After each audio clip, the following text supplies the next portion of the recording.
ഈ മനുഷ്യൻ ഒരു പ്രേതമായിരുന്നതുകൊണ്ട് അയാൾക്ക് ഏത് വസ്തുവിലൂടെയും കടന്നുപോകാൻ കഴിയുമായിരുന്നു. എന്നാൽ അയാൾക്ക് അത് ഇതുവരെ മനസ്സിലായിരുന്നില്ല.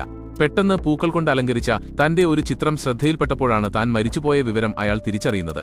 റോഡിലൂടെ പോയ വണ്ടികൾ അയാളുടെ ശരീരത്തിലൂടെ തുളച്ചുകയറി കടന്നുപോയപ്പോഴും അയാൾ തെരുവിലൂടെ മുന്നോട്ട് നടന്നു. എന്നാൽ അപ്പോഴാണ് സൈക്കിൾ ഓടിച്ചു വന്ന ഒരു ആൺകുട്ടി അയാളുടെ മേൽ വന്നിടിക്കുന്നത്. അത്ഭുതമെന്ന് പറയട്ടെ, ആ കുട്ടിക്ക് അയാളെ കാണാനും അയാളുടെ ശബ്ദം കേൾക്കാനും സാധിക്കുമായിരുന്നു.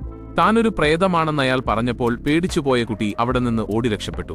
രക്ഷപ്പെടാമെന്ന പ്രതീക്ഷയിൽ അവൻ പെട്ടെന്നൊരു ബസ്സിലേക്ക് കയറി. എന്നാൽ ആ മനുഷ്യന് അവനെ അത്ര എളുപ്പത്തിൽ വിട്ടുകളയാൻ കഴിയുമായിരുന്നില്ല. കാരണം അയാൾക്ക് ആശയവിനിമയം നടത്താൻ കഴിയുന്ന ഒരേയൊരു വ്യക്തി ആ കുട്ടി മാത്രമായിരുന്നു. അയാൾ അവനെ ബസ്സിൽ നിന്ന് താഴേക്ക് വലിച്ചിറക്കാൻ ശ്രമിച്ചെങ്കിലും നടന്നില്ല. അതുകൊണ്ട് അയാൾ അവനെ പിന്തുടർന്ന് അവന്റെ വീട്ടിലെത്തി. താൻ ഒരു ദ്രോഹവും ചെയ്യില്ലെന്ന് അവനെ ബോധ്യപ്പെടുത്തിയ ശേഷം മരിക്കുന്നതിന് മുൻപ് താൻ ചെയ്തുകൊണ്ടിരുന്ന ഒരു പ്രോജക്റ്റിൽ സഹായിക്കാൻ അയാൾ കുട്ടിയോട് അഭ്യർത്ഥിച്ചു. മുൻപൊരു പൈലറ്റായിരുന്ന ആ മനുഷ്യൻ സ്വന്തമായി ഒരു വിമാനം രൂപകൽപ്പന ചെയ്തിട്ടുണ്ടായിരുന്നു.